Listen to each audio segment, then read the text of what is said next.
All right, I'm ready. Good evening. I'm Dr. Emmett Brown. I'm standing on the parking lot at Twin Pines Mall. It's Saturday morning, October 26th, 1985, 1:18 a.m. And this is temporal experiment number 1. Come on, Einie. Hey, boy, get in there. That a boy. In you go. Get down. Get your seatbelt on. That's it. Whoa. Okay. Please note that Einstein's clock is in precise synchronization with my control watch. Got it? Right, check, Doc. Good. Have a good trip, Einstein. Watch your head.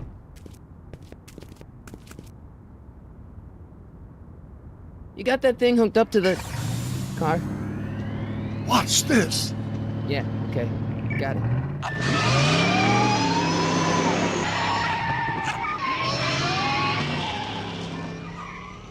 Not me. The car. The car.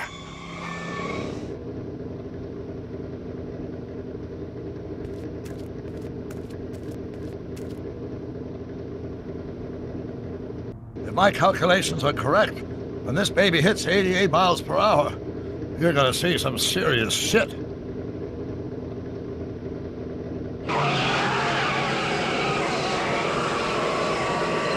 Watch this, watch this.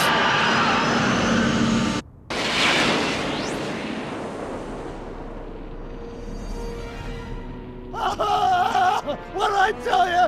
88 miles per hour!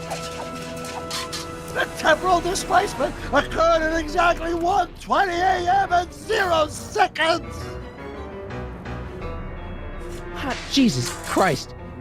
Jesus Christ, Doc. You disintegrated Einstein. Calm down, Marty. I didn't disintegrate anything. The molecular structure of both Einstein and the car are completely intact. Where the hell are they? The appropriate question is, when the hell are they? You see, Einstein has just become the world's first time traveler. I sent him into the future. 1 minute into the future, to be exact. And at precisely 1:21 a.m. and 0 seconds, we shall catch up with him and the time machine. Wait a minute. You put your dog in a time machine in a DeLorean? The way I see it, if you're going to build a time machine into a car, why not do it with some style? Besides, the stainless steel construction made the flux dispersal. Look out!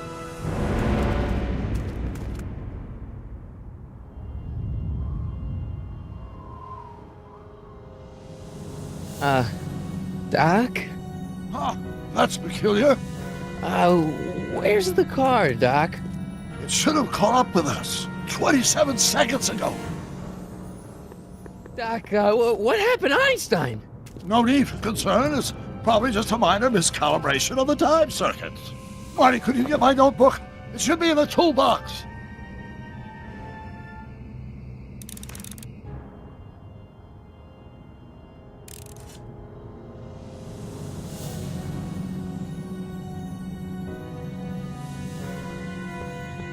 No time to talk now, Marty. Go to the toolbox and get that notebook.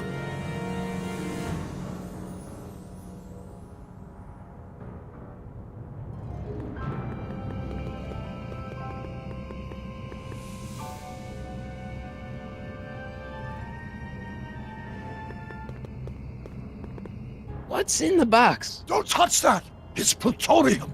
But, plutonium? How do you think I generated 1.21 gigawatts of power?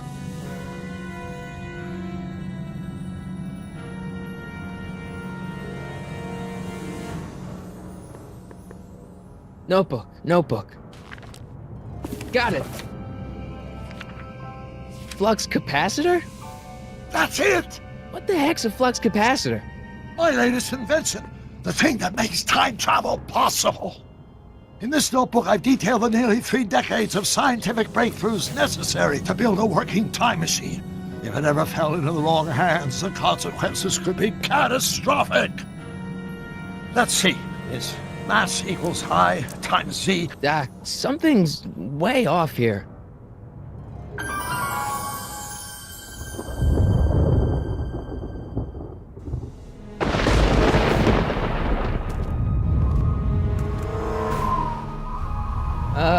Doc?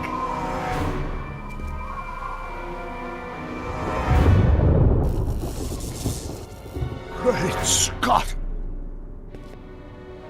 Doc, what is it?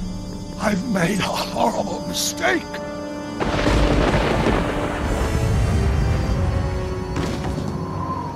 Doc! No! I'm sorry, Marty. Doc, come back! Doc! Doc!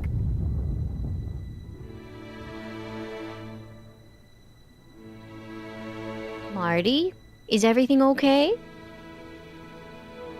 Yeah, Mom, it was just a nightmare. I was in the past, and Doc was there.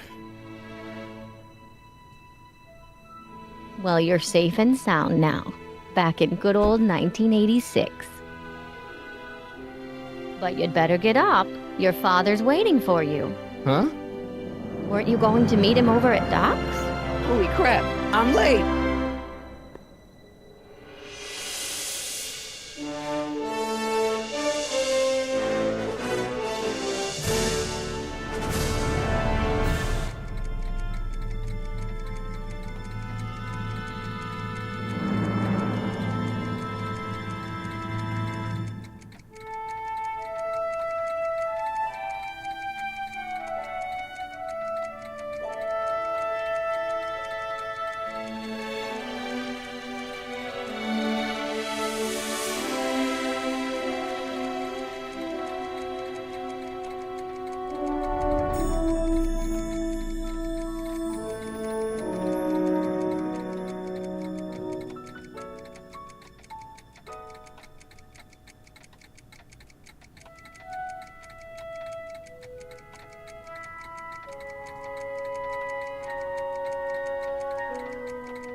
Dad, are we too late to stop the sale?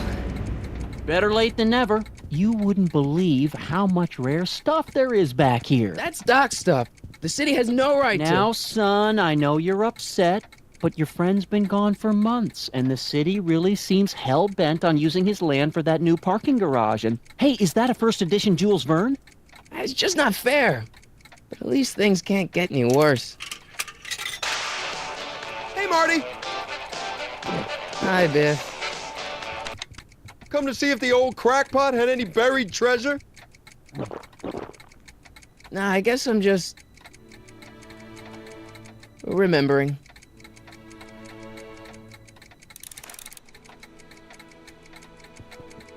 I'd better stick around. Doc might have left something important behind, and you wouldn't want it to end up at Biff's place. I miss Einstein.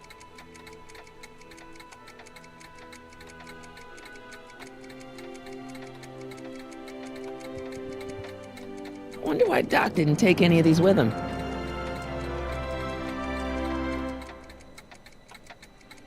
Jennifer'd like that. She's into old stuff.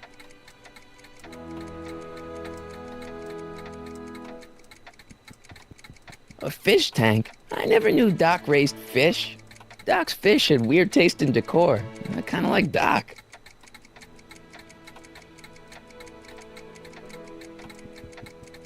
Does nature contrive it so that even with a time machine, you can intervene to prevent your own conception, for example?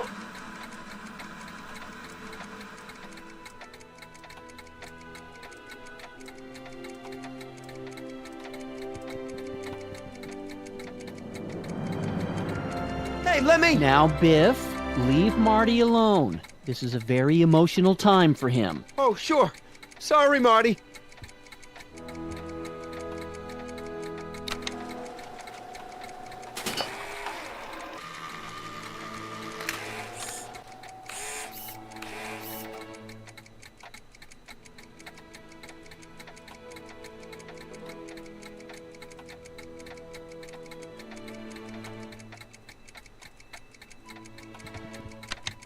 Hey, Biff, sorry.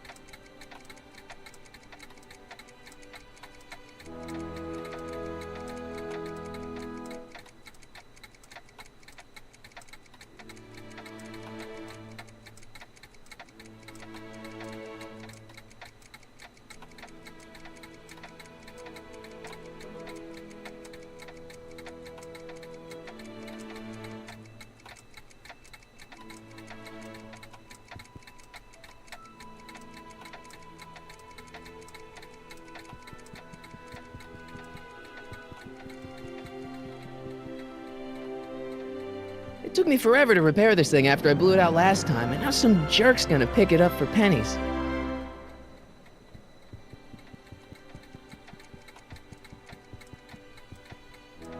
Looks like a hand-crank lightning rod, or maybe a lightning-powered pencil sharpener.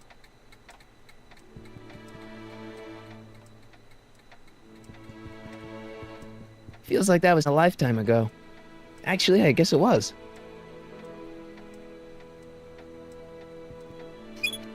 Hope that wasn't poison gas or anything.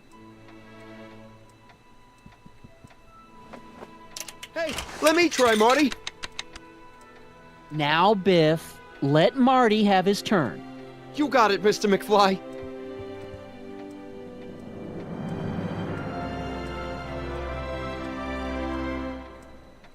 Doc must have whipped up some crazy compounds in that cauldron. It smells like beef stew.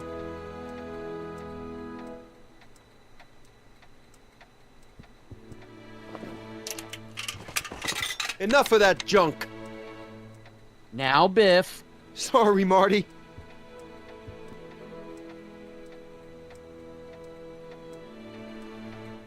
Doc built this model at downtown Hill Valley way back in 1955. The clock tower in the courthouse even works. What the? Is that Doc's notebook in there? Hey, that looks just like the courthouse. You gotta hand it to the old coot. He was good with his hands. Biff, can I see that a minute? This would look great in my fish tank. Give the old carp something new to nibble on.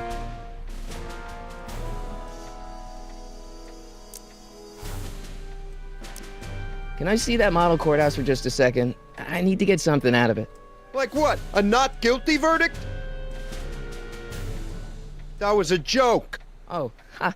But really, can I? Nah, I think I'll hold on to it. Give it here, Biff. Well, well, look at what we have here. Looks like plans for something. What's a flux catheter? It's none of your business. Doc asked me to... Brown's worm food, kid. But this looks like it might be worth something. Ha!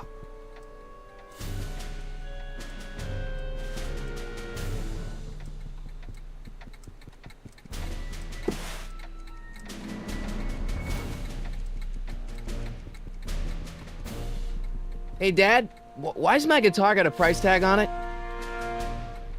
Sorry, son. Must have been an overzealous clerk. Just pick it up. I'll iron things out with the bank.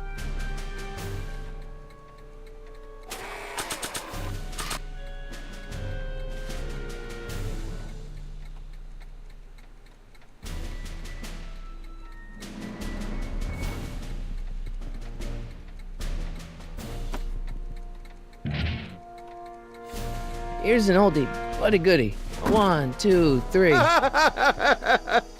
Hey, look, it's Chuck Butthead. Let me show you how it's done. Now, Biff, I think that's Marty's guitar. Oh, gosh, you're right, Mr. McFly. Here you go, Marty. Let's hear a few licks. Wow, that was sizzling hot. Like a melting ice cube.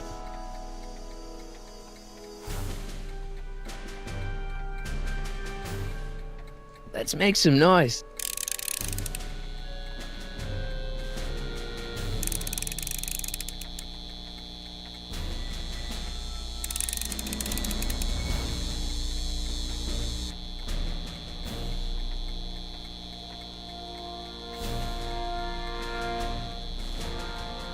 And now, something your kids are really gonna like.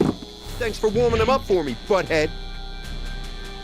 Biff, I thought I told you not to take my son's guitar. Oh, right. Sure thing, Mr. McFly. I was just warming them up for you, Marty. Let's see what you got.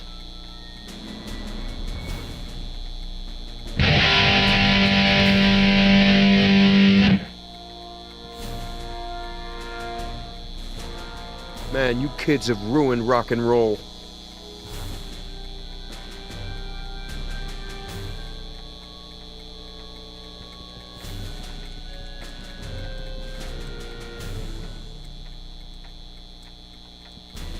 Hey, Biff.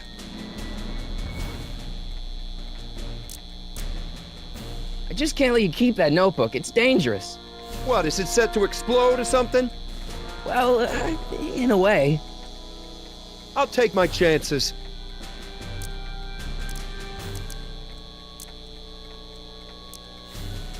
I only want that notebook because, well, I'm sentimental. It's like a piece of Doc.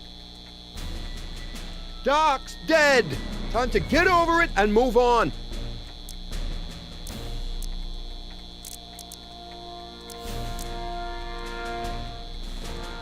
It's just a notebook with Doc's scribblings. What did Doc ever accomplish? Nothing. Then it's worthless, right? If it was really worthless, you wouldn't want it so bad.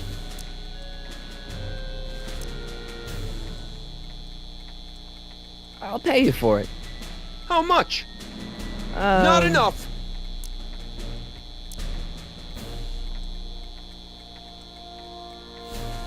That notebook wouldn't mean anything to you. You wouldn't even understand what's in it. You calling me ignorant?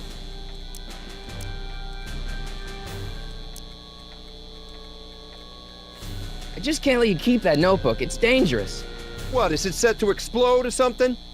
Well, in a way. I'll take my chances. Never mind.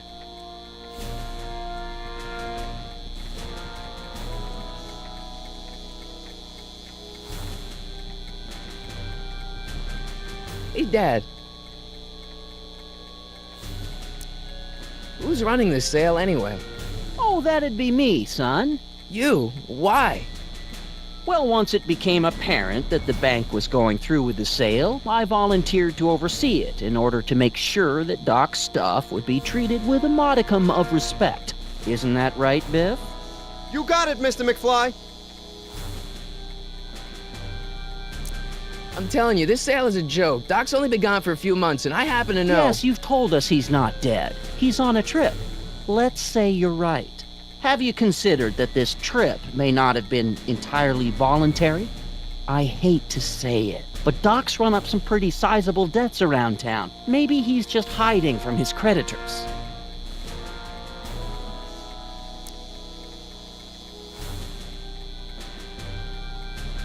You got Doc wrong. Sure, maybe he's not so good with money. That's just because his mind's always on bigger things. But he's still a straight-up guy. He'd never run away from his problems. Well, you know him better than I do, son, but the bank is within its rights to sell off his stuff. Maybe you should try to find some things to remember him by before Biff grabs them all.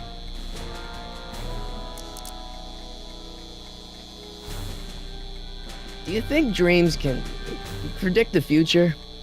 Well, you know I don't go in for that mystical stuff, but I do think they can reflect how you're feeling about the future. That notebook is Doc's legacy. I've got an obligation to protect it. Now, hold on a minute. Didn't you just get done telling me Doc's still around? Off traveling somewhere? Yeah? Then how is it your obligation to protect his legacy? You can't have it both ways, Marty. If Doc's alive, he can protect his own legacy.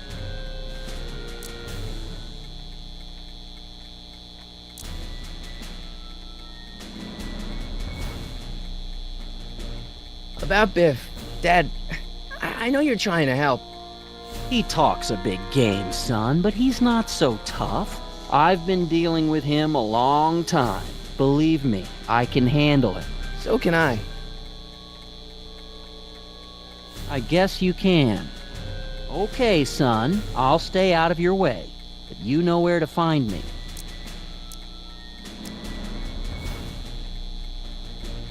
Problem? Biff? He's got this thing, see, and I really need to get it back. If he stole something from you... No, it's one of Doc's notebooks. Yeah, he found it first, but... Oh, well then I'm not sure what to tell you. I guess you'll just have to appeal to his better angels or something. Or something.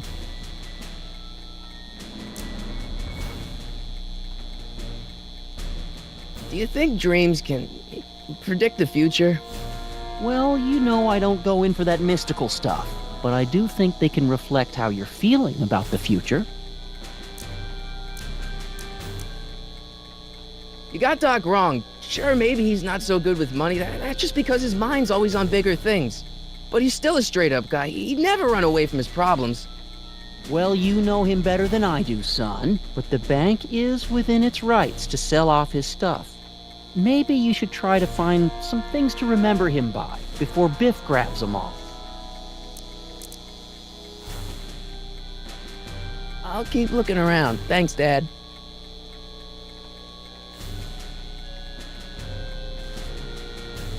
Now that is a dangerous amp.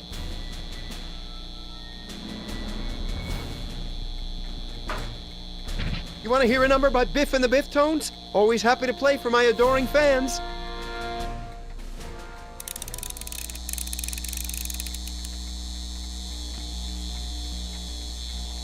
Now watch me blow the lid off this joint. Whatever you say.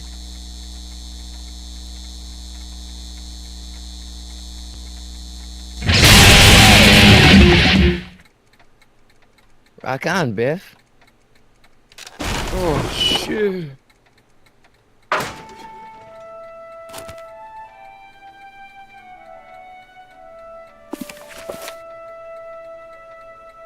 Doc, where are you?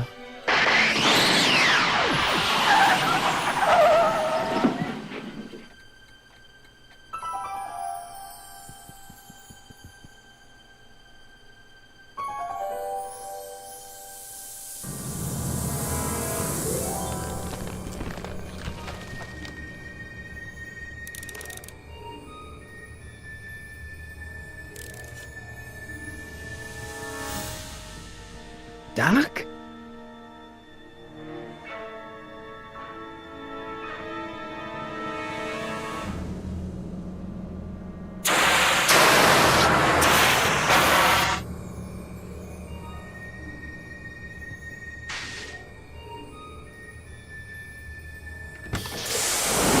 Einstein!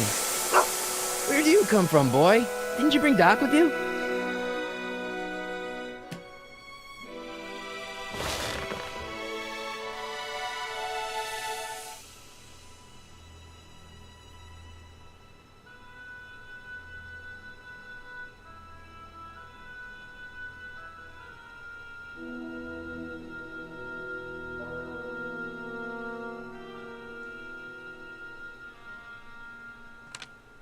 Marty? Ah! Marty, if you're hearing this recording, then the DeLorean's automatic retrieval feature is a resounding success. Automatic retrieval? In case of my failure to return to the DeLorean within an allotted time, I programmed the time machine to jump to these four-dimensional coordinates without me. As you are well aware, time travel is an inherently risky activity, and despite my elaborate precautions, there's always the possibility that I could land in trouble sometime. And that sometime is now, or then, or maybe later. He's in trouble. Marty, you come to my rescue in the past, or was it the future? Anyway, I'm relying on you to do it again. Please take the DeLorean back, or forward, to whatever it is I'm stuck in time. When you get there, I'm sure you'll figure out what to do. That's it? Aren't you gonna tell me when that is? Just go to the date specified on the time circuit readout under the heading marked Last Time Departed. Good luck. Right. Last time departed. Oh, jeez. Come on. Crap! Oh, great. How am I supposed to find him now?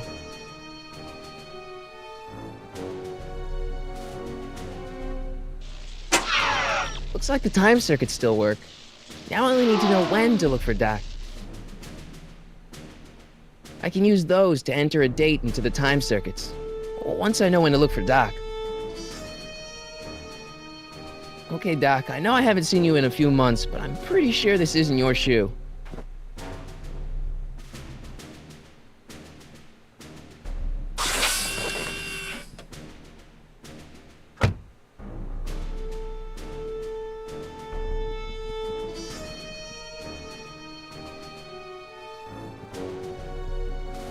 What kind of trouble is Doc in, Einie?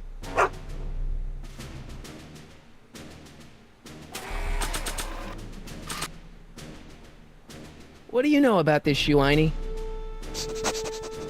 Great Scott! I think he's onto something!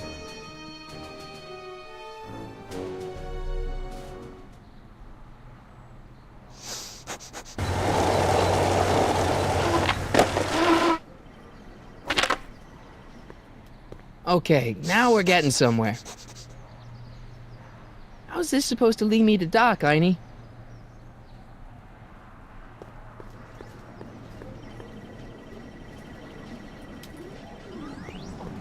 I guess there's time for a quick game.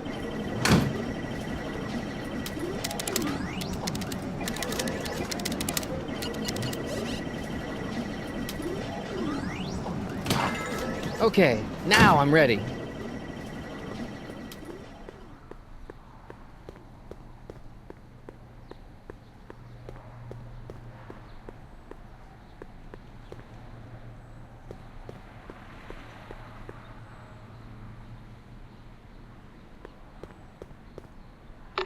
I see you sneaking into that liquor store, young man!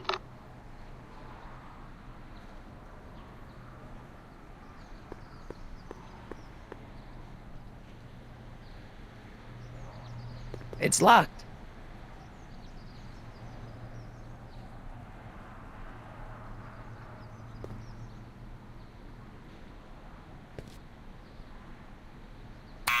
Step away from the door! Now, let me get a look at you. Einstein, come on! Just as I suspected. Hooligans! Get along now! Scat!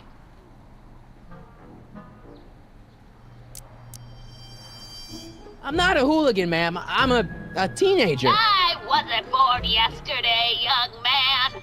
Aren't you the miscreant who skateboards through the town square every morning between 8 and 8:30 in a decidedly unpunctual manner? Yeah? All skateboarders are hooligans. It's a fact. Look it up. E. Strickland. You aren't related to, Vice Principal Strickland, are you, ma'am? Not that it's any of your business, but I'm his sister, Edna. Oh, and you're one of those McFly slackers, aren't ya? Yes, what's old man Strick? I mean, what else has your brother been saying about me? Nothing I couldn't have deduced from myself, slacker. State your business, child! You're making me miss Merv! Well, see, that's the thing. I'm not sure why I'm here. Einstein here brought me, and... Well? Can you let me in? I've got something to show you. What is it? Let me see.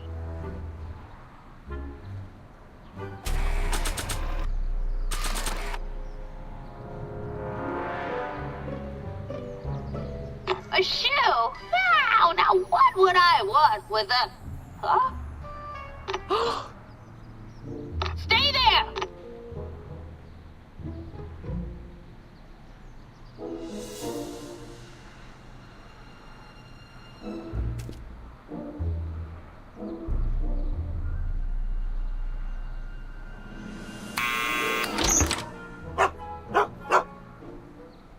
Leave that creature outside!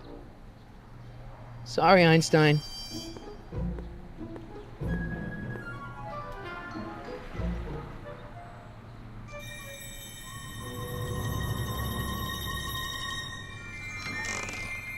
Well, took you long enough.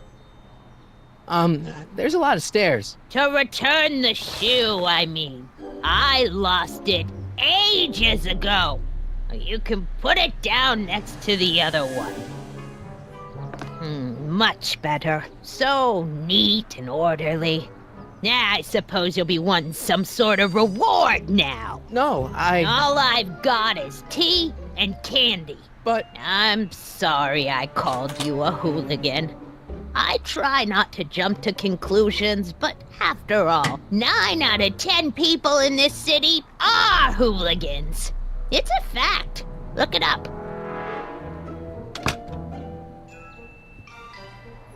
Have a seat, Sonny.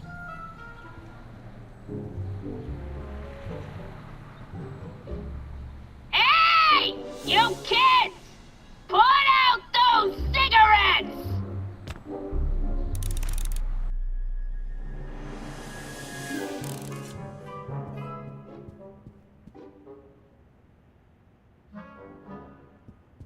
I can't leave now. Miss Strickland's my only hope of finding Doc. Miss Strickland, about your tea. You forgot to turn on the... You! It's spelled with a U! You illiterate vandal!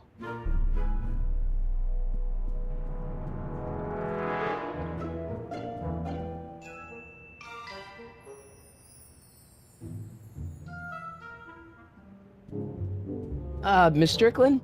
Jack! Diane! I know what you're doing behind that tree! Yes? Do you remember when you lost your shoe? Shoe? That shoe over there. Oh, that shoe! Huh. Aye, what a nosy Nelly! No one likes a busybody, you know. But Oh, fine, let me think about it. Yes, I remember. I lost it in a scuffle with a dog. Oh, when was it? Oh, yes, the day that speakeasy burned down. a speakeasy in Hill Valley? Don't act so surprised, young man. Your generation doesn't hold a copyright on moral depravity, you know. Sin has been on the prowl in Hill Valley since the day it was founded. Wow, a speakeasy. That must have been wild. Is it true they used to drink gin out of slippers like my grandma said? Don't romanticize the past, young man. Prohibition was a time when gangsters ruled the town while honest citizens quaked in their beds. What's with all these newspapers? This is my personal archive. I've got every issue of the Hill Valley Telegraph ever published. Get out. Every single issue? From 1871 to the present. If it happened in Hill Valley, you'll find it in my stacks. Doing some stargazing? No, I set my sights on lower things. Is that? Tim Tannen! Get away from that hubcap before I call your father!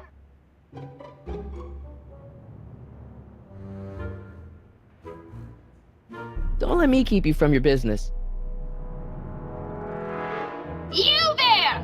Don't even think about tossing that Kleenex on the ground!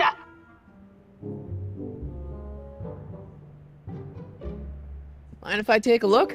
Go ahead, dear. Man, these are powerful. I could see Biff going into the video store. Yeah, you wouldn't believe the filth that boy watches. Yeah, he's nothing but an out-of-control hedonist, just like his father.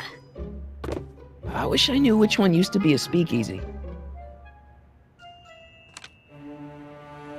Hey, there's Jennifer's mom coming out of the market. Mrs. Parker? I find it curious that she always uses the same strapping red-headed bag boy. Don't you? I wish I knew which one used to be a speakeasy.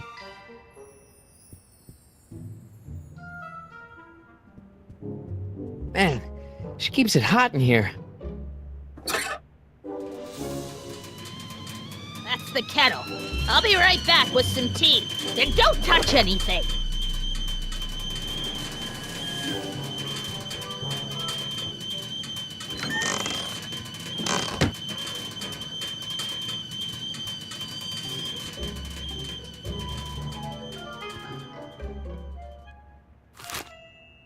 Juveniles collide with manure truck.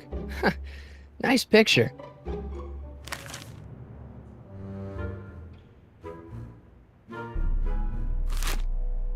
Brown Mansion destroyed. 1962. No, that's not where Doc's stranded. Alright, Einstein brought me this shoe, and Miss Strickland lost the shoe on the day the speakeasy burned down. But when did the speakeasy burn down? I at least need to know the year.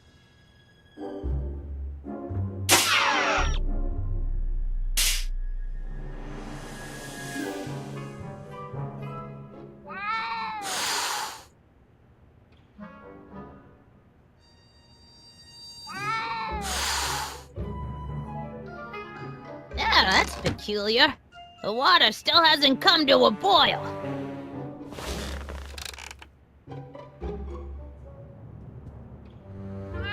Oh, I wouldn't do that if I were you. Ms. Pretty Whiskers is very particular about who handles her food.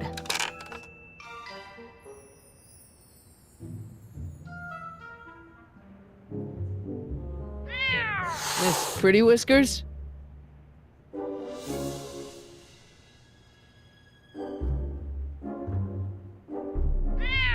Miss Pretty Whiskers?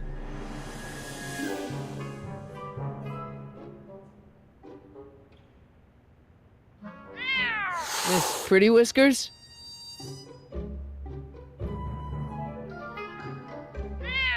Miss Pretty Whiskers?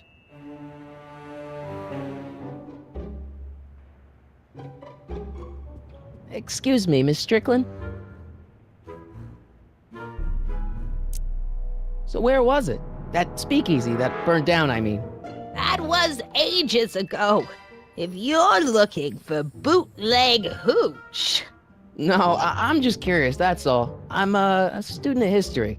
Student of history, my Aunt Fanny. Yeah, your generation of hooligans and slackers could give two ripe figs about history. Miss Strickland? Oh, video store! Huh? The speakeasy used to be hidden in plain sight down there in the town square. Right where that disgusting videotape rental store squats today. So the video store building must have gone up after the speakeasy burned down. The following year, as I recall. So the video store building must have gone up after the speakeasy burned down. The following year, as I recall.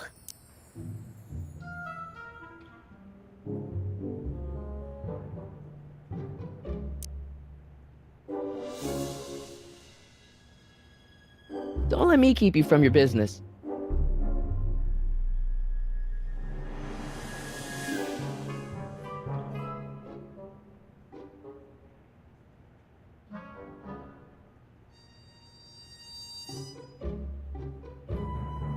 Rebuilt in February 1932. So the fire must have happened before then. But when? I need a date. Don't look at me. I'm far too old for you. Rebuilt in February 1932. So the fire must have happened before then. But when? I need a date. Rebuilt in February 1932. So the fire must have happened before then. But when? I need a date.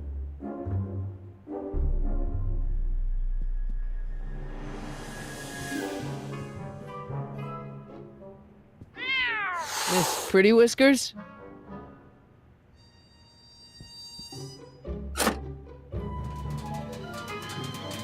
There's the whistle! Surely the water's boiling by now.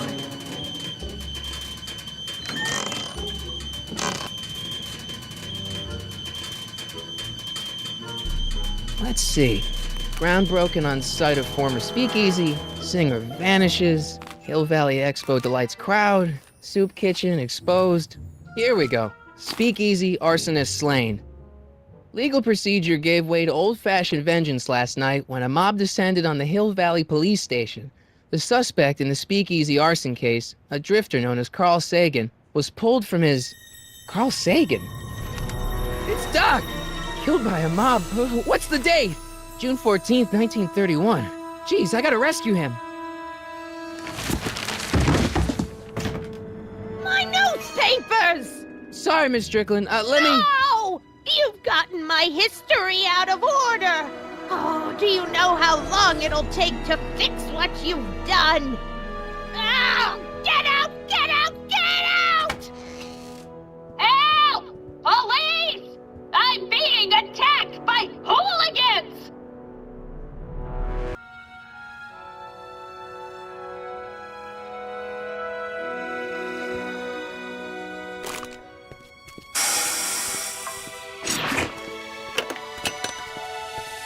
Marty! Where you been, son? And what are you doing in that getup?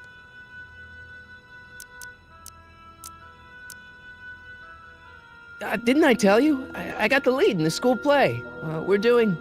Grapes of Wrath? Right. Oh, Steinbeck! Who are you playing? Never mind, you don't have to explain. I'm sure whatever it is you're up to, you know what you're doing, right? I hope so. Hey, sometimes you gotta go out on a limb for the ones you love, right? Wish my dad had understood that. You won't stay away too long. You'll barely know I was gone.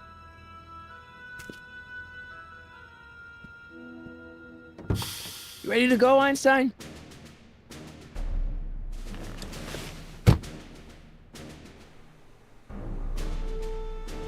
I've got to turn on the time circuits first. Time circuits, on. Flux capacitor, fluxy. Okay, if Doc's gonna get killed on June 14th, 1931, I'll just show up the day before and get him out. I hope you know what you're doing, Doc.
Einstein, where'd you go now, boy?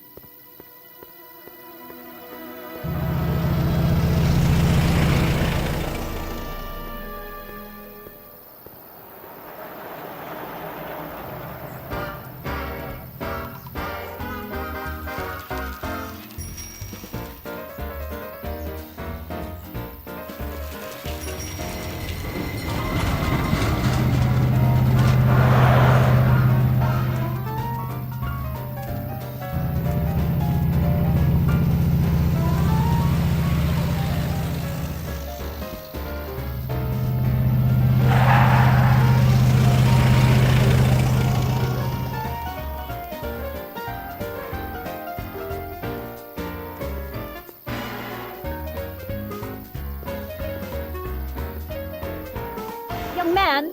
Excuse me, young man! Who, me? You're the only man in the street, and I'm looking for a man-in-the-street reaction.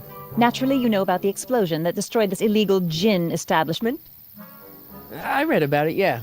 What's your opinion of Carl Sagan, the stranger who single-handedly did what the law has been unable to do for 10 long years, namely, rid Hill Valley of the scourge of liquor?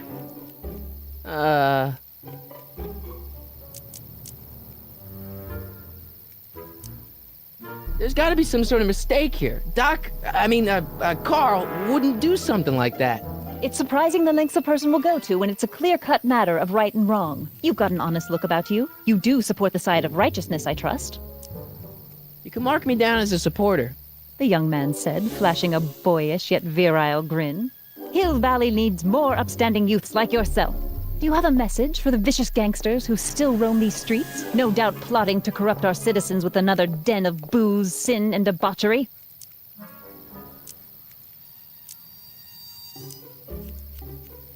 Ask him where I can get the address. Ah, I see! Because you want to blast it to smithereens just like Carl Sagan did. With public-spirited citizens like you around, the lawless element will be on the run in no time. Mr. May I get your name? Yeah, it's...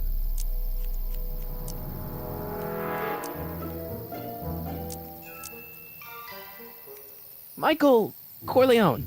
Thank you for sharing your candid opinions, Mr. Corleone. Edna Strickland, Hill Valley Herald.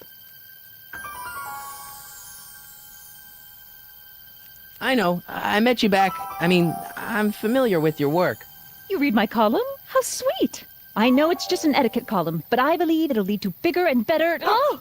Einstein, no. Down, boy. Is this wretched creature yours? He assaulted me once before. What's got into you? Aggressive dogs must be kept on leash at all times. It's the law. Look it up. Doc. I gotta find Doc.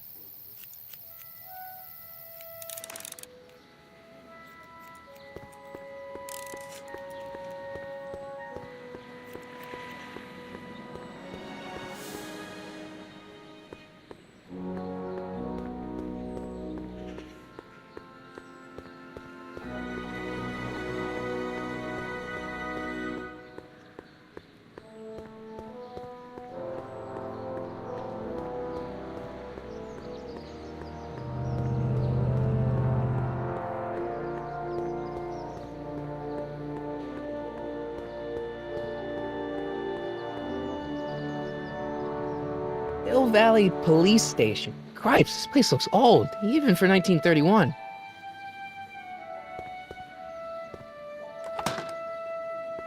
Who are you and what do you want? Can I talk to, Carl Sagan? Are you his lawyer? No. Then scram.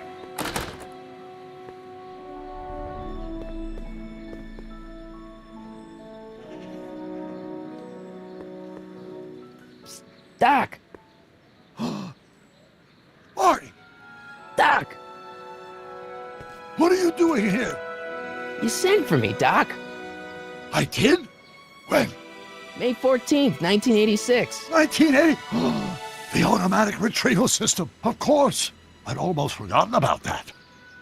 So what's our plan for getting you out of here? Plan? We don't need a plan. We don't.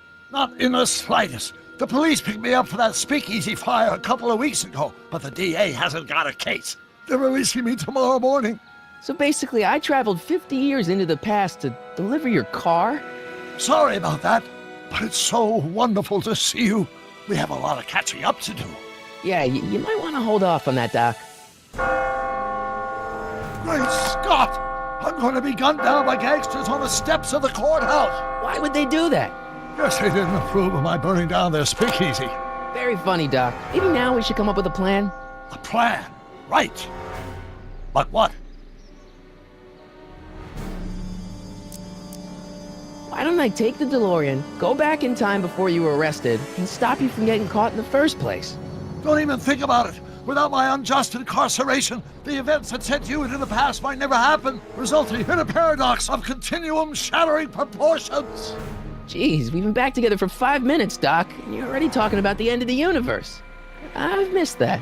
Don't be ridiculous, Marty. I was only referring to the end of the universe as we know it.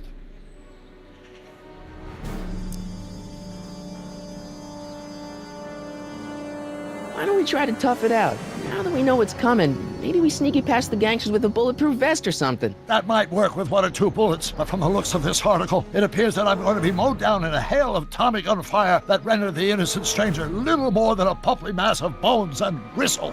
Who writes like that? According to the byline, one Edna Strickland. I should have guessed.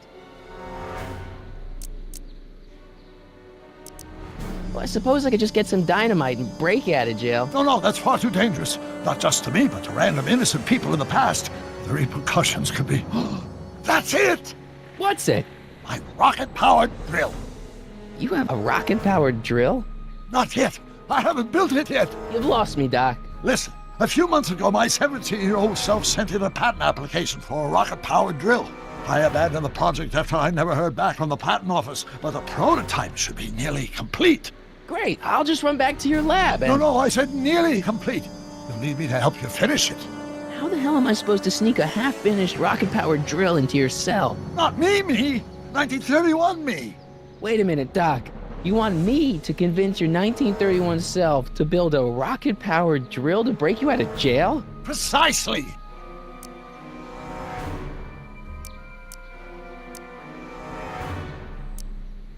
How am I supposed to convince your younger self to finish the rocket drill? Just tell him I need to break his older self out of jail? Absolutely not. Whatever you do, you can't tell my younger self anything about time travel. I won't come up with the inspiration for the flux capacitor for another 24 years. Then what am I supposed to... Just be your charming self. From what I remember, I'm a pretty easygoing kid, so enlisting me in a scientific adventure should be a piece of cake.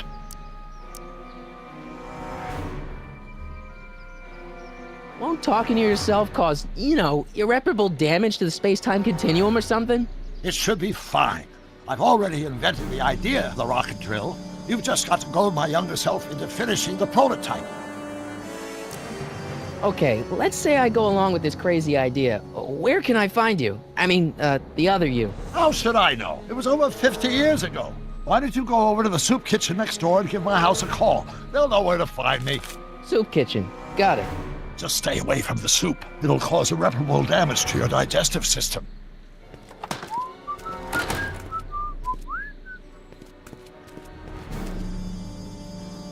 I guess I better get started. Don't worry, Doc. I'll get you out of here in no time. I'm not worried.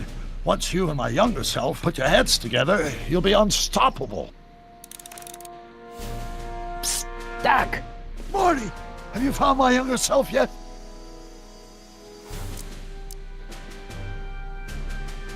Where have you been all this time? I missed you. I've missed you too, Marty. But I thought it was important to let you live your own life for a while, free from the insanity of time travel. I gotta admit, it was nice to not have my family history blowing up in my face for a few months. Besides, I've been busy raising my own unpredictable teenagers. So how are Clara and the kids? They're fine. Right now we're trying to decide where to send Jules and Vern to college. Clara prefers the 2020s, but I'm partial to the 1960s. We're planning on visiting you and Jennifer in 2011 soon. Me and Jennifer? In 2011? Oh, forget I said anything.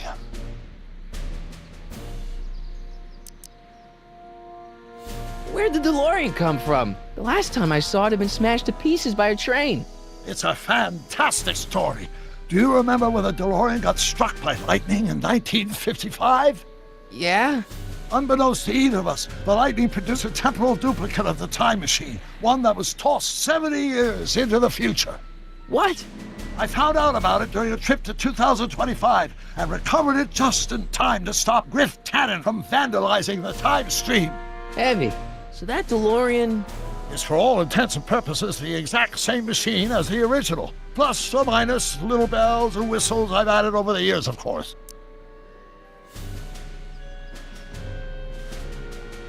So, what were you doing in 1931 anyway? Oh, nothing terribly exciting. Indulging in a little personal nostalgia, picking up a few rare out-of-print books to surprise Clara on her birthday, solving a historical mystery or two. The usual. The usual? You lead a pretty unusual life, Doc. It's an unusual universe, Marty.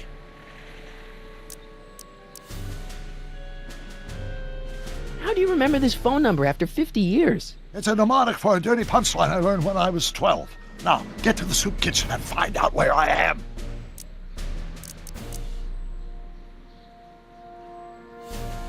I hate to tell you, Doc, but your last time departed display is on the fritz. It is?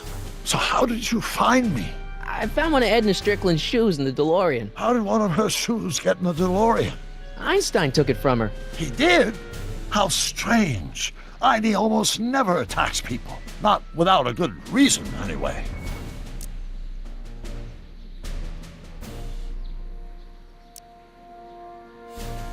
How'd you wind up in jail in 1931 anyway? During my trip to the past, I decided to look into one of Hill Valley's unsolved mysteries. The fire at the speakeasy. Exactly. I thought I was safely hidden across the street.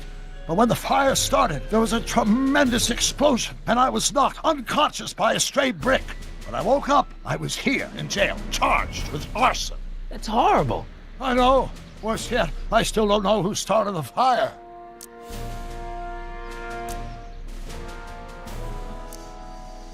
What do you know about Edna Strickland? Edna? We never really socialized when I was younger. She was a few years older than me, and we traveled in different socioeconomic circles. Why do you ask? She thinks you're a hero for burning down that speakeasy. She's doing a story on you. A story? Oh, yes, now I remember. Ask Edna, the etiquette column that doubled as a pro-temperance soapbox. She believed that the consumption of alcohol would inevitably lead to a complete societal breakdown. Sounds like a fun gal. You should have seen her when the hippies started showing up in the 60s. She just somehow lost her mind. That would explain a lot.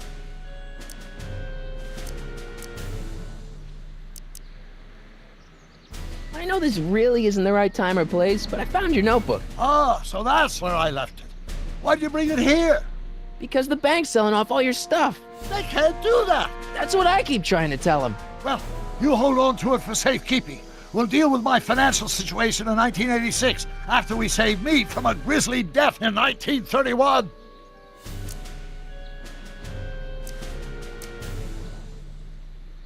How do you remember this phone number after 50 years? It's a mnemonic for a dirty punchline I learned when I was 12. Now, get to the soup kitchen and find out where I am. Hang in there, Doc.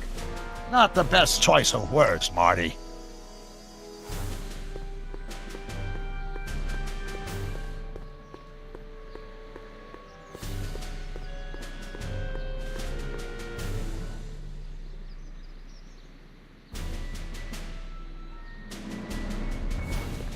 Sisters of Mercy Soup Kitchen. Come for the soup, stay for the salvation.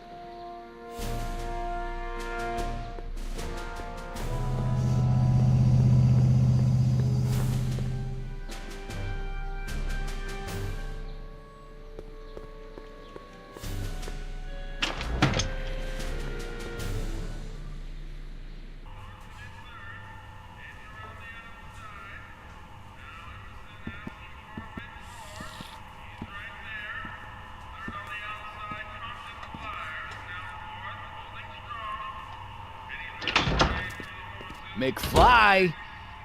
Biff? Kid! Grandpa? That's Mr. Tannen to you, Artie. What are you doing out here?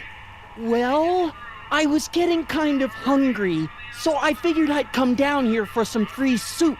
Just thought I'd come down for some soup. Think, McFly. The DA's throwing around subpoenas like Babe Ruth. I don't think Ruth's a pitcher anymore. Shut it! If one of those subpoenas landed in the hands of my number cruncher, I'd be in a whole lot of trouble. I could even get sent up the river. You wouldn't want that, would you? Would you? No, of course not, kid. All right, that's better. What are you looking at, punk? Keep your eyes on the soup, kid. Well? Well, what? What are you still doing here? Sorry, kid. I'll just run back to the safe house. You do that. And McFly? Yes? That hat's too flashy. You better let me hold on to it. Now scram! You got it, boss. And don't come out until I give you the all clear. I swear, if even one of you mooks could add 2 + 2 without your fingers, I'd dump that wimp into the lake. Hey! Anyway, I'm off to make myself irresistible. Don't let anyone burn down the shop while I'm gone.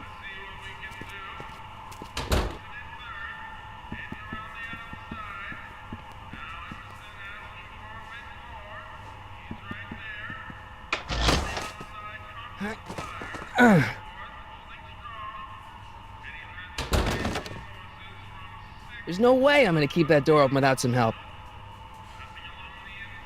For we were born only yesterday and know nothing, and our days on earth are but a shadow. Actually, I won't be born for about 40 years. Like a thorn bush in a drunkard's hand is a proverb in the mouth of a fool. Heavy.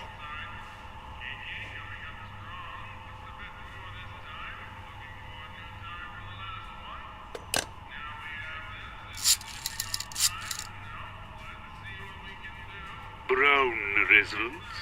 Hi. Do you know where I could find Emmett Brown? Young Master Brown is currently tending to his clerking duties at the courthouse. Who may I say is calling? The courthouse? Doc never told me he worked at the courthouse.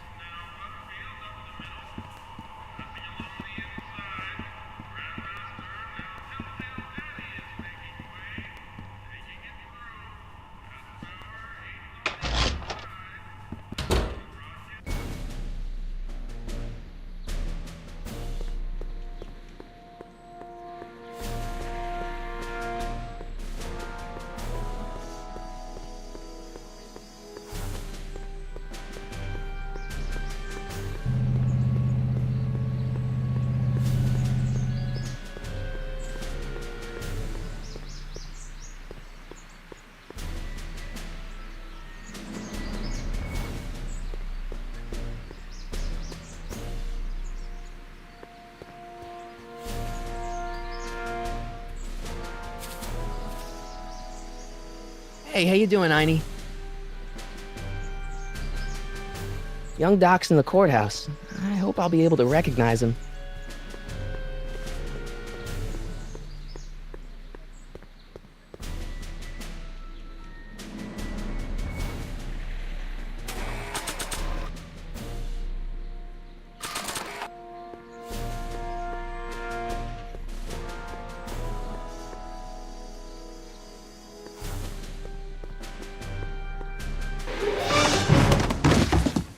Touch those. These are very sensitive legal documents. Nobody is supposed to handle them but sworn officers of the court. Judge Brown says so. Judge Brown? Doc. Nice to meet you. I'm Michael, Corleone. Emmett Brown. But I am a law clerk, not a doctor. Now please get out of my way. I have important business to transact. Naturally, h2 of a multiplied by the inversion of h has to come out less than expectation value of a, right? No. What am I missing here? Or do we take h to stand for permitting a line operator? But in that case, h to the a multiplied by the inverse of a might well be equal to a's expectation value, but only if the coefficient of friction remains constant and the gravitational constant is variable. Wait, is that even possible? Oh, Listen, Emmett, you don't know me, but I'm your friend. I'm not big on friends. They get in the way of work. Come on, Doc. Emmett, drop the Legal Eagle Act. I got something more important for you to do. Mr. Corleone, I'll have you know that the law is the very mortar that holds society together, and we in the legal profession are like brick masons building the edifice of the future. Your dad tell you that? Every morning. Listen, I understand you're working on a new invention in your lab. Invention? You must have me mixed up with somebody else. I'm in law. I have absolutely no interest in science. Light. Oh, it brings back to H.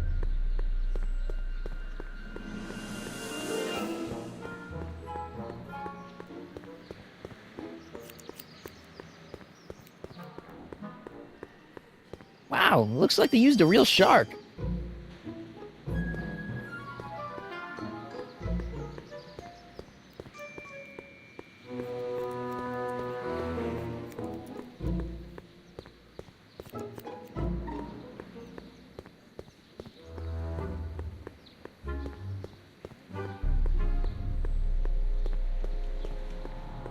Man, young Doc mumbles even more than old Doc. Come on, wait up a minute. You again? Can't you see I'm busy? So, Emmett, what time are you through with work? Depends. On weeknights, Pop sometimes keeps me in the office till 9. 9 at night? But today's Saturday. Right. So I probably won't get off before 10.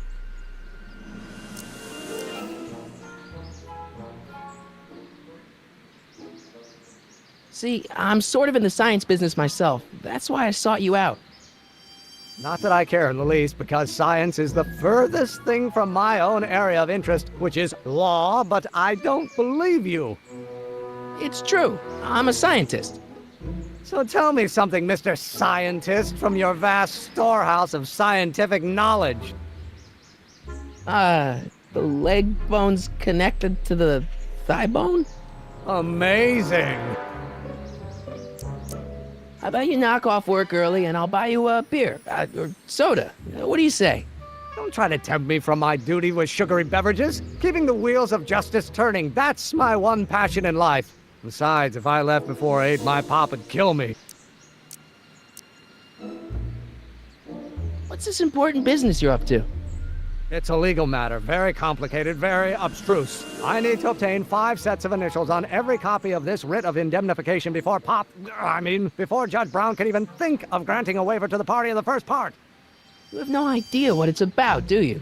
That's how important it is.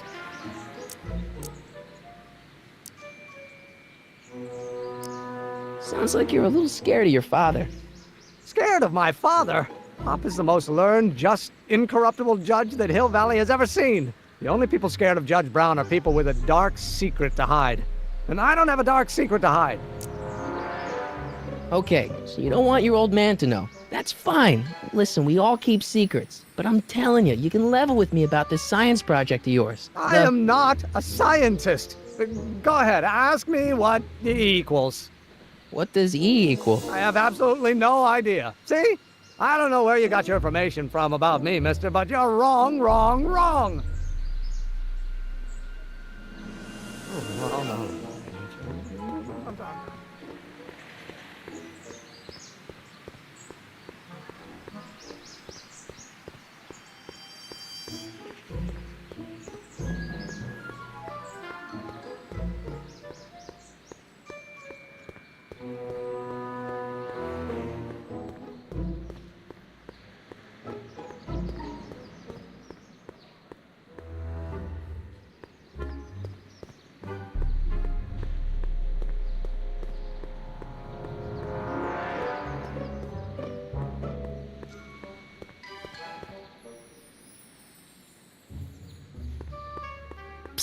Doc!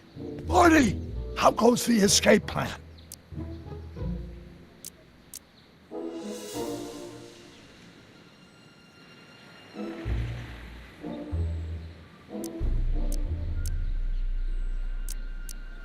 Guess who I bumped into at the soup kitchen? My grandfather. No! Don't worry, I didn't talk to him or change his future or anything. Good. I wish I could, though. This era's tannin is treating him like dirt. Don't worry. If history plays out as it's supposed to, he'll soon be out from under Kit Tannen's thumb and free to live out his life as a humble accountant with your grandma. What was her name again? Sylvia. Right, Sylvia. What's the story with this Kid Tannen jerk anyway? Biff's father? By this time next year, he'll be pulling down a life sentence in San Quentin. There was even a song about it. Wait, if Biff will be born in 1938 and Kid will be in prison... As I recall, he escaped from prison in 1937 for about 3 hours. That's a busy 3 hours. No kidding.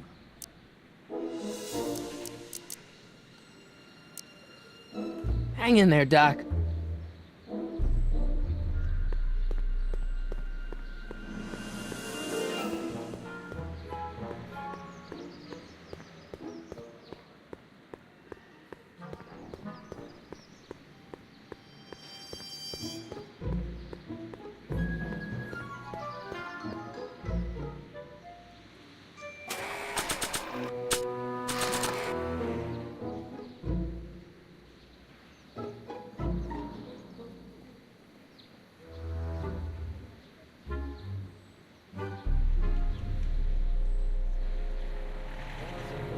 Oh, think, Emmett, think. H to the A multiplied by the inverse of A. H to the A multiplied by the inverse of A.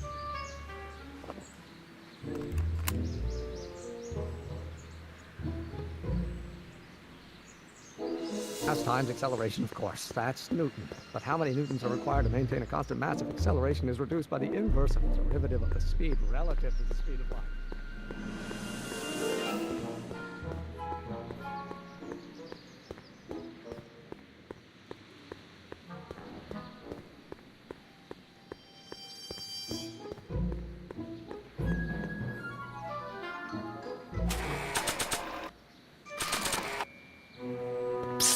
Doc!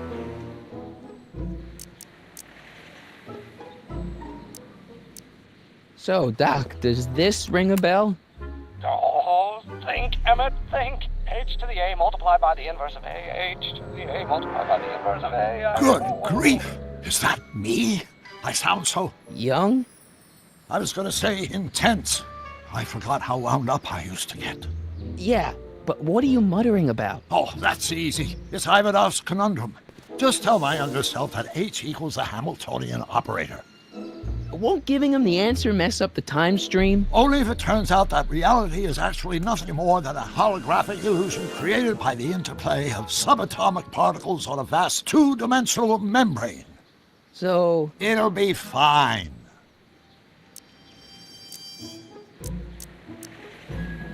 What was H again? The Hamiltonian operator. Got it. Hang in there, Doc.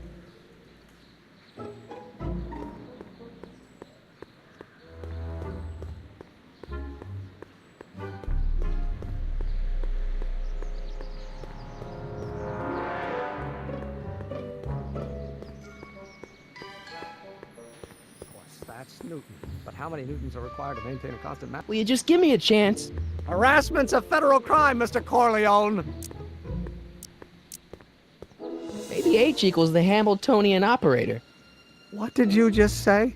I said maybe H equals the... Hamiltonian operator? Yeah! Great Scott! If H is the Hamiltonian, then H to the A multiplied by the inverse of H can only be the same as the expectation value for A. That's it! That's the solution to Ivanov's conundrum, the problem I've been wrestling with in my head all week! I'm sure you would have figured it out by yourself in a day or two. The way you figured out how to build that rocket-powered drill. Where did you learn so much about science?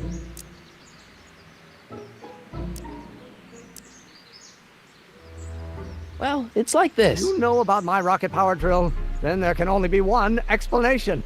What? You're from the patent office. I confess I didn't quite know what to expect when I sent the paperwork, but I never expected this. Welcome! I'm at your service. What can I do for you?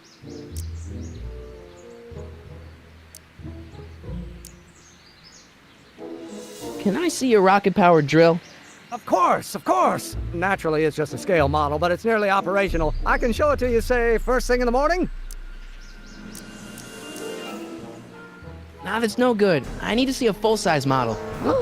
That's fully operational. Tonight. Otherwise, we'll have to award the patent to a competing inventor, Dr. McCoy. It can't be done! I mean, it might be possible to construct a full-size working model in that time frame, but I haven't got the main ingredient for the fuel. I'll get it for you. What is it? 190 proof grain alcohol. And you know how difficult it is to get a hold of alcohol these days. Especially now that someone's blown up the speakeasy. And besides, there's no way I can get off work until I've delivered the subpoena. Part of the investigation into the business affairs of Kid Tannen. Is it vitally important you see that rocket-powered drill today? Yes. Is it vitally important you deliver that subpoena today? Yes! Listen, I'll help you deliver it, and I'll see to it you get the alcohol you need. It'll help you get that drill finished by tonight. Deal? Deal. Here's the subpoena. I've got to subpoena my grandpa? It's Kid Tannen. Hey, I just saw him at the soup kitchen yelling at Arthur McFly. I'm not surprised. Arthur does the books for his business. What kind of business? That's what the DA is trying to find out. Let's go talk to him. No! Why not? Kid Tannen can tell us where Arthur's hiding. Yeah, well, he can also have us fitted for a Chicago overcoat.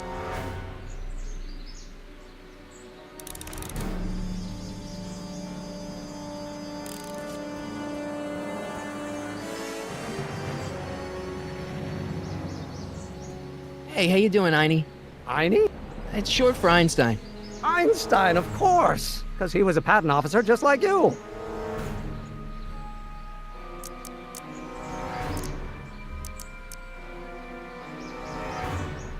You have to deliver a lot of subpoenas? Father's always sending me out to do these dirty jobs. He wants to expose me to different kinds of people. All he's exposed me to is a lot of new curse words. If serving subpoenas is such dirty work, why don't you just say no? Look, what's the worst thing that can happen to me on this job? You could get shot. Yeah, well, believe me, that's nothing compared to what I'll get if I mouth off to my pop. Any idea where we could find Artie? Not a jot. If only we had a way of tracking him.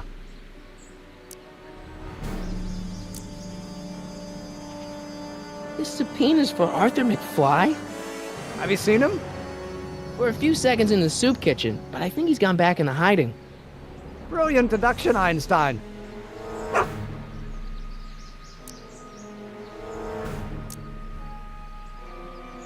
How about Kid Tannen? What do we know about him? He's loud, he's obnoxious, he's not very bright, and he doesn't like anybody getting in his way. Yep, that's a Tannen, all right. This might be a stupid question, but couldn't you have designed your rocket-powered drill to run on fuel that, isn't illegal? Illegal? What does law have to do with science? Science has its own laws. You of all people should know that. But couldn't you tweak your engine design a little so it runs on something else? Like what? I don't know, gas maybe? Gasoline? Yesterday's news. You'll see. By 1940, automobiles will all run on pure alcohol.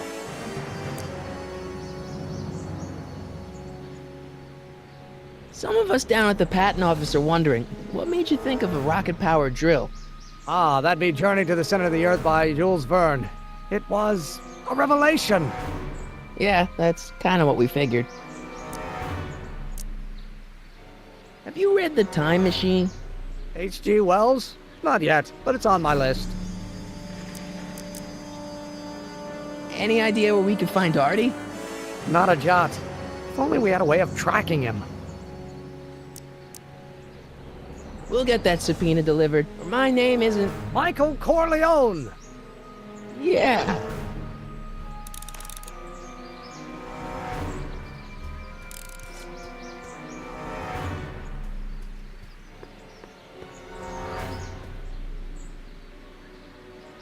Hey, Miss Strickland.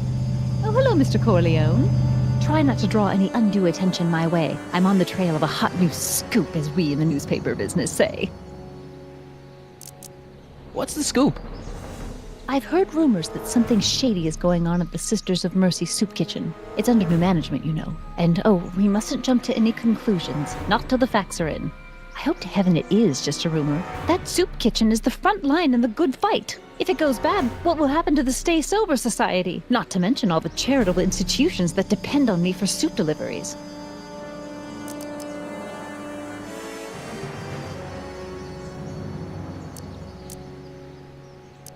Did you finish the story you interviewed me for? About Carl Sagan? Yes, but those pig-headed editors at the paper rejected it. They said my story was slanted, and that I was glorifying a suspected arsonist. As if their stories aren't always glorifying the criminal vermin that run this town. This whole thing makes me so mad I could spit. Though of course I never would. There's an ordinance against it, and it's so untidy.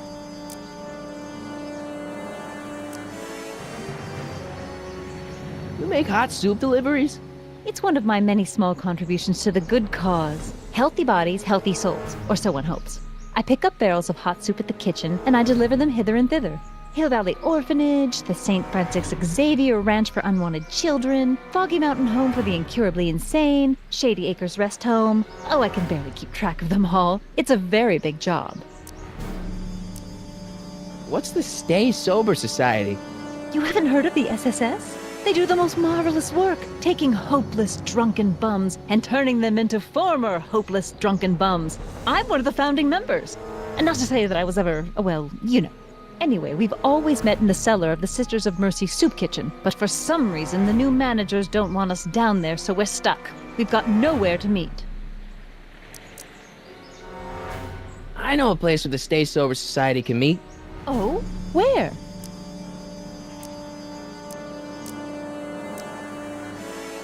The Brown residence. You mean Judge Brown's place? Yeah, I happen to be good friends with his son Emmett, and he's told me the judge would love to lend his place out for, good causes like yours. Really? Why, that's the most generous, public-spirited offer I've received in a month of Sundays. Please tell your friend Emmett we accept. The meeting isn't due to start for a little while, so that'll give our people some time to set up. Hey, I can help you deliver soup. I donate a lot of time to charities. Oh, which ones? The, Mario Brothers. Ah, yes. The Italians do so many good works. If you'll just fix it so I can pick up the barrels of soup. Now hold your horses, let's not get over-eager. I drive the soup cycle in this town, and I'm not about to turn it over to an upstart. But if you're well connected with the local charitable institutions... Yeah? You can let me know when they're running low on soup.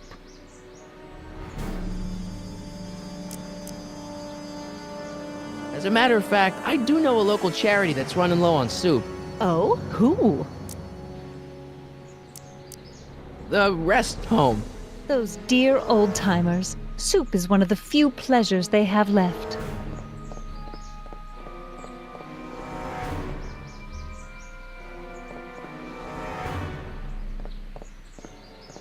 All right, Edna, just think of all those poor unfortunates and hold your nose. Mr. Donnelly!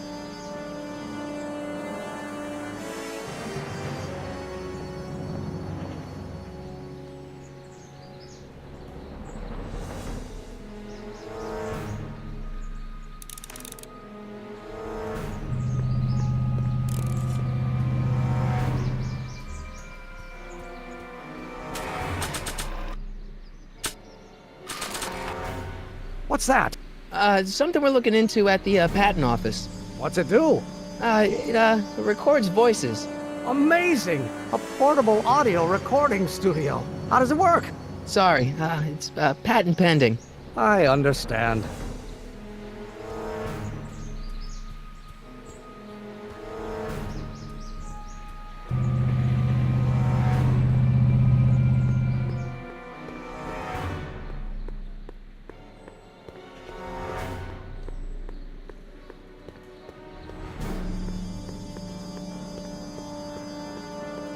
What the hell, Matches? You got kiwi all over my socks! Sorry, boss. Get out of here! How about you? Huh? I'm sitting at a shoe shine booth. You walk up.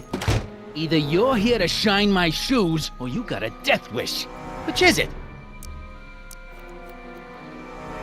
My mistake. Yeah, you're a mistake, all right, meathead.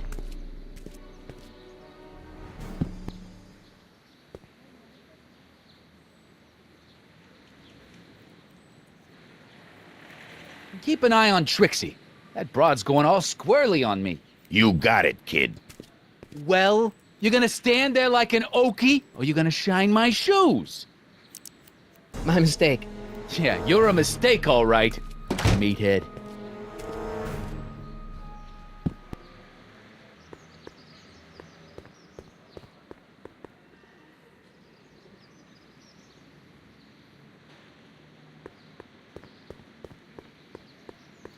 No screw-ups tonight, you get me? I don't want this thing turning into another Shingle Springs fiasco. It's all under control, boss.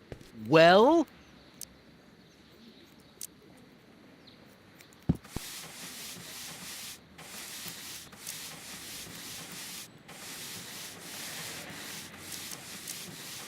I'm looking for a guy named Arthur McFly. He's my, sort of a relative.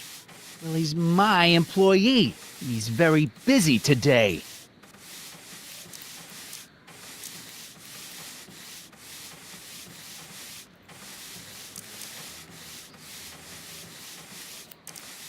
Since you're Arthur's boss, you know where he is, right? He's at the, office. Where's the office? I forget. So when do you think Arthur will be leaving the office? When I tell him he can leave the office. Hey, you missed a spot. Isn't that Arthur McFly's hat you're holding? It was McFly's hat. Now, it's my peanut ball. Can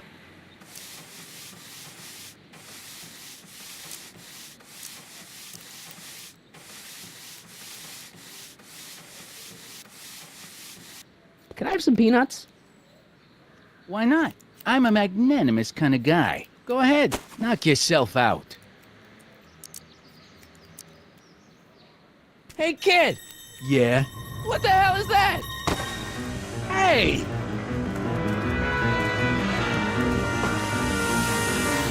did you do?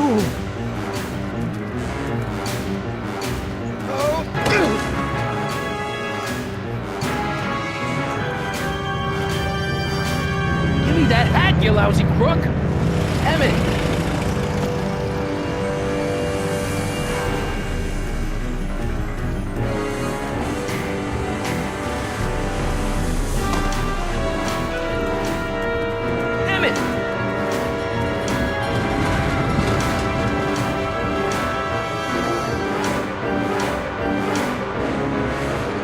Nobody makes a monkey out of Kid Tannen!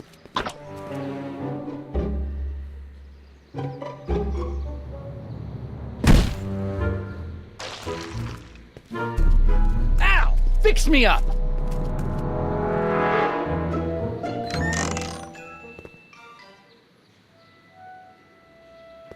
Where'd you learn how to move like that? Sandlot football. They used to call me the Streak. Get out!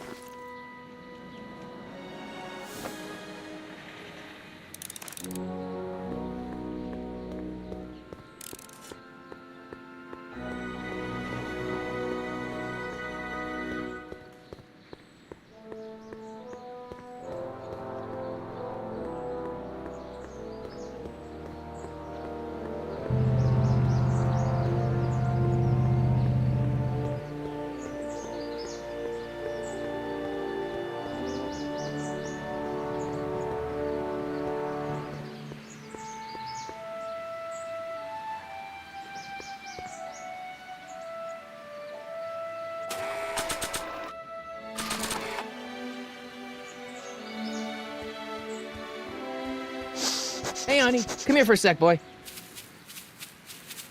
Hey, boy, can you find the guy who belongs to this hat? Where's he going? Only one way to find out.